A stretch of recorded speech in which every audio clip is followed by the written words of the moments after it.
Maayong adlaw mga UCnian Freedom Board, ako na sadang inyong makaduyog karon para basahon ang usa ka confession.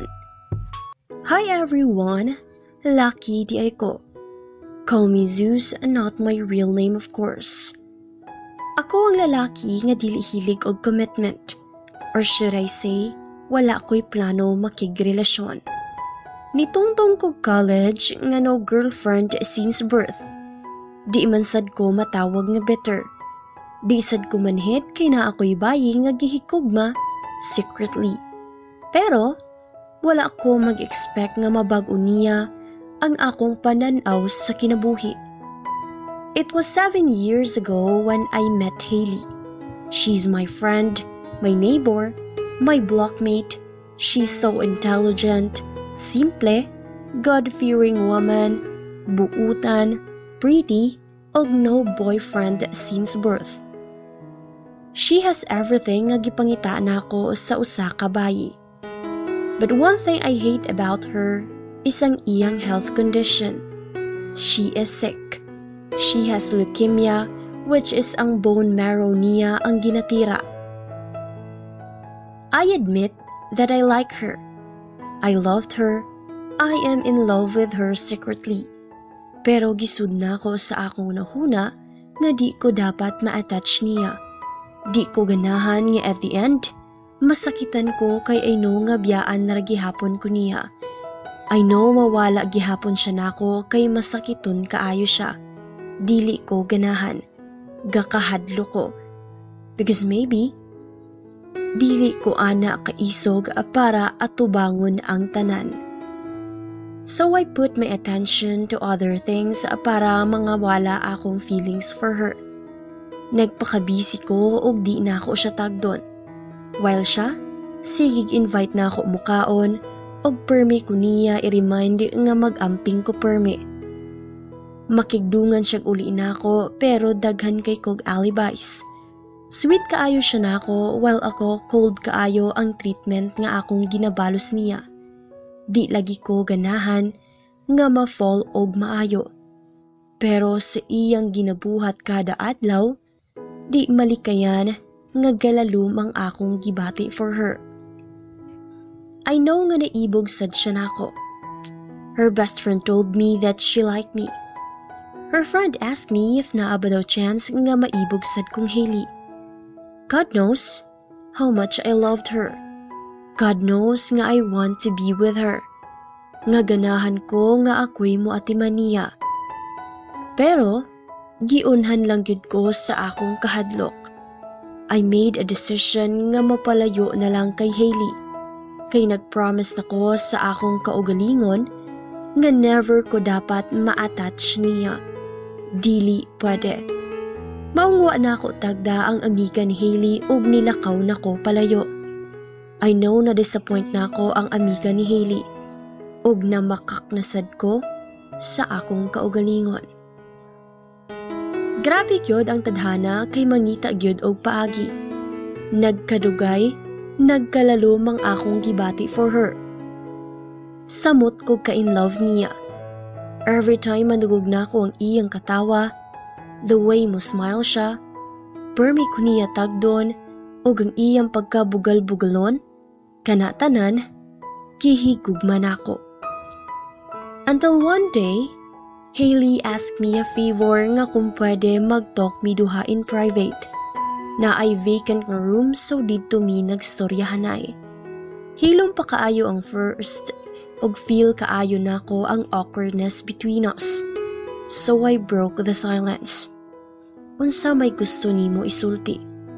Nitan-aw siya nako og niginhawa og lawom while saying these words.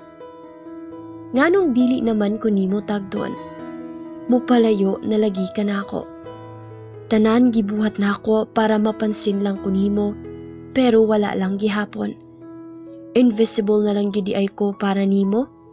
Muraraman ko wa ga-exist lagi. Wa gid kay ma-feel? Dili gid nimo ma-feel nga sa una pa ko na in love nimo? Manhid kaayo ka. Imong heart bitaw, mura og bato. Bisag di ko nimo kaya higugmaon, pasag diragod ko nga higugmaon ka. Please. Paghuman niyag sulti ana, ni breakdown na siya sa akong atubangan. Grabe ang iyang hilak, ug na feel gid na ko ang iyang kasakit. Di gid na ako na malimtan ang iyang gisulti. Naguol ko para niya kay grabe na ang iyang hilak. To the point nga gabako na siya. Nagilty ko sa akong gibuhat. Maong ako siyang gigakos. Huot nga gakos ug akong gihaplos ang iyang likod ug buhok para nga ma-relax siya. Nihunong siyag hilak. Mura siyag bata nga nagpakaluoy nga dili biyaan sa amahan. Nakahuna-huna ko nga itug-an na sa iya ang tanan. Sa kung unsay tinuod nga gibati nako para niya. Ako gihapon siyang gigakos og ni sugod na kog storya. Hailey, sorry kaayo ha. Sorry kung nakakos kog kasakit nimo. Sorry kung gahilak ka tungod nako. Sorry kung naging coward ko. Sorry kung I am not strong enough para atubangon ka og to be by your side always. I love you, Hailey. Nahigugman ako nimo daan before pa ka nahigugman ako. Nahadlok kagid ko. Mahadlok ko nga ma-attach nimo og maayo kay I know nga biyaan ra gihapon ko nimo. Kahibaw ko nga naa kay sakit. Kahibaw ko nga naa kay cancer.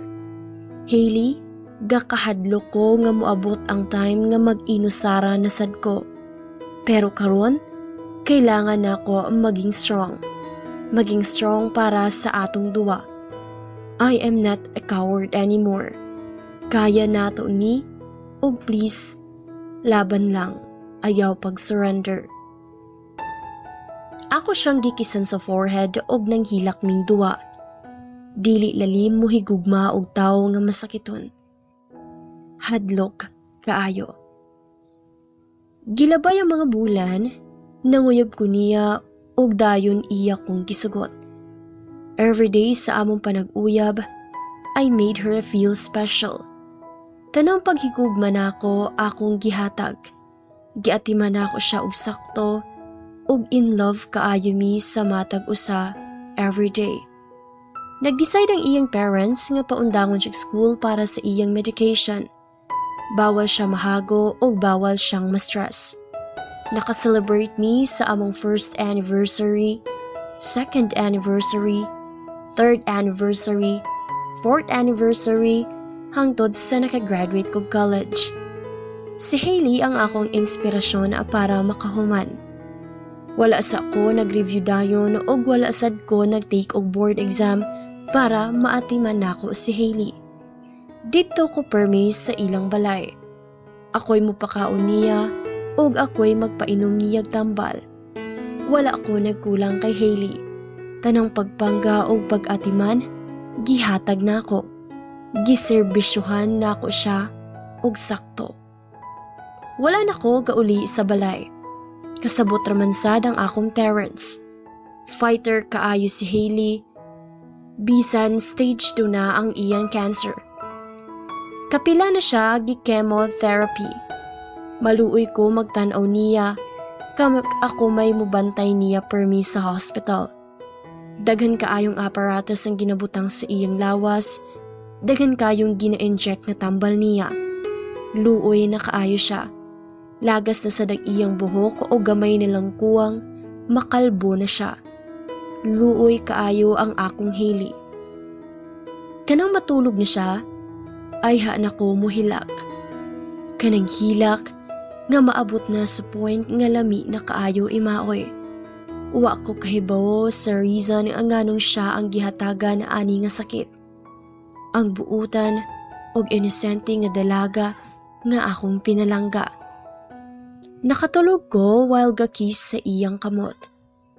Nakamata ko kay nilihok ang kamot sa akong hinigugma. Nibangon ko og gikisan nako siya sa forehead. Nismile siya og niingon og I love you. Mauna permi ang iyang isulti nako, bisag luya og hinay na kaayo ang iyang tingog. Naningkamot gihapon siya sultig I love you, with smile pagyod. Maong nihilak na sad ko. Bisag galisod na siya, iyang gikabot ang akong mata og iyang gitrapuhan ang akong luha. Ayaw na paghilak, baby. I love you so much. Maong nisamot kog hilak at tungod sa iyang gisulti. Gikisan ako ang iyang lips nga nagliki-liki na tungod sa kauga.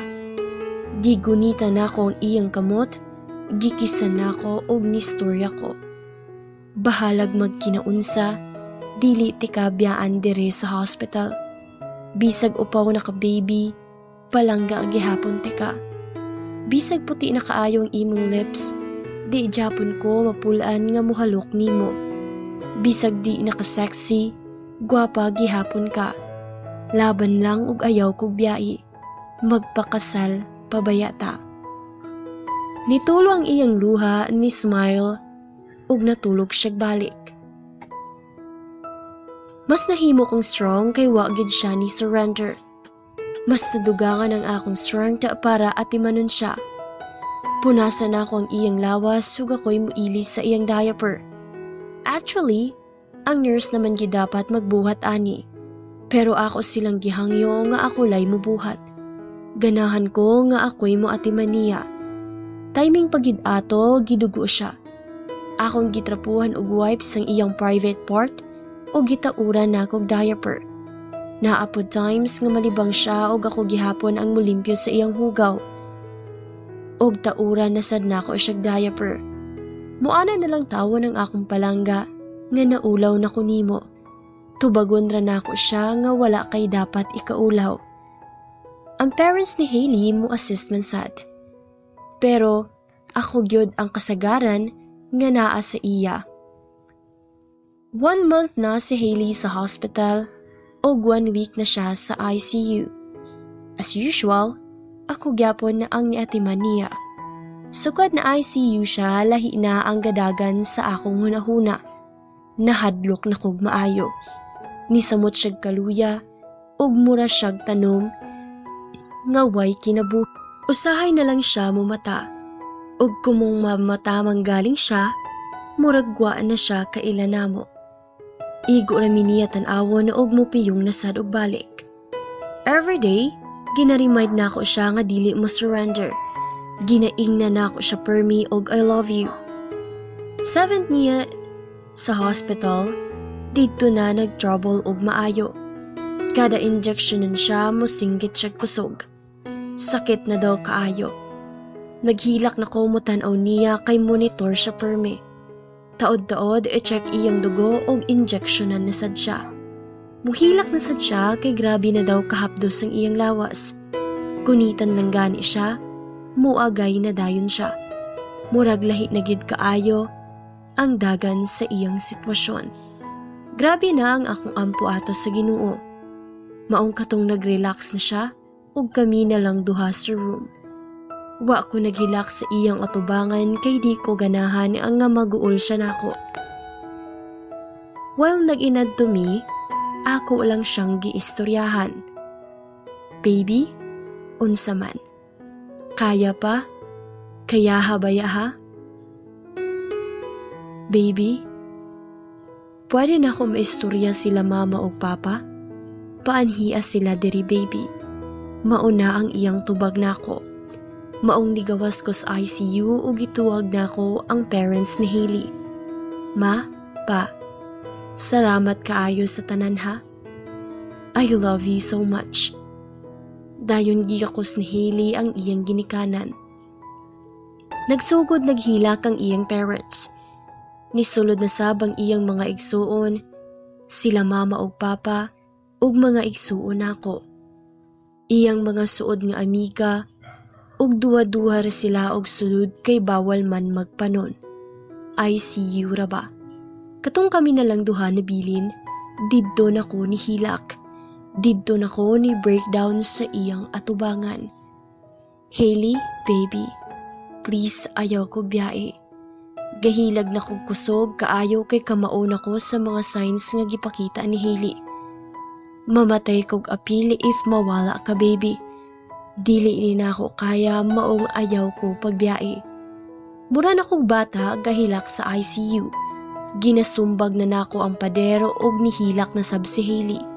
Gitrapuhan nako ang iyang luha og ako siyang gigakos. Ako siyang gihunghungan nga please baby ayaw kog biyae. Ayaw kog biyae please lang gyud kaayo. Maluoy ka namo baby. Maong naningkamot gyapon siya gakos nako bisag wala na siya kusog. Ingon siya nako, pwede ba daw nga injection na lang siya og pangpatulog? Kay dili na daw niya kaya. Sakit na kaayo ang iyang lawas. I saw pain in her eyes. Kahibaw ko nga naglisod na siya. Pero giigna na ako siyang dili pwede. Dili ka maluoy nako. Magpakasal pa ba yata? Unsaon na lang ang atong mga pangandoy. But she pleaded. She said I love you and thank you. Taod-taod, gitabang si Hailey. Gamaoy nako sa ICU kay gitabang na si Hailey sa iyang mga doctor ug nurses. Luoy na kaayo siya og di na sad mo under ang iyang oxygen ug ang iyang mga aparatos. Wala na si Hailey. Gibiyaan na ko niya. Ngano man Lord. Ngano man. At the day of her burial, labaw na atong racing of the balloons, I was crying so hard that time. Gibuhian ako ang balloon og nisulti nga mamisti ka baby. I love you so much. Ug nakulaps ko in front of our family and friends. Di lalim makita nimo ang imong gihigugma nga gihinay-hinayan og tabon sa balas. Sakit kaayo kay kung pwede lang ako na lang unta ang naay sakit. Ako na lang unta ang nag-antos sa tanang kasakit nga na-experience sa akong uyab.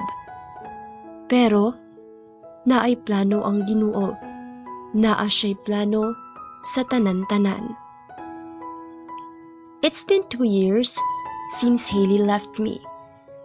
Sakit kaayo pero bisag sakit kinahanglan akong dawaton.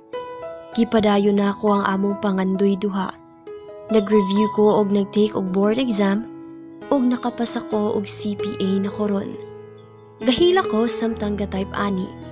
Fresh pa kaayo ang samad sa akong dughan. Dili lalim mawad-an og hinigugma. Promise, dili lalim. To Hailey, I know nga naara ka sa akong palibot. Ayaw intawon kog pasagdi. I love you baby. CPA og MBA na koron. Successful na ko. Tungod nimo na successful ko. Salamat sa tanan ha. No one can ever replace you here in my heart. Kini nga story, dili lang ni para sa mga couples out there.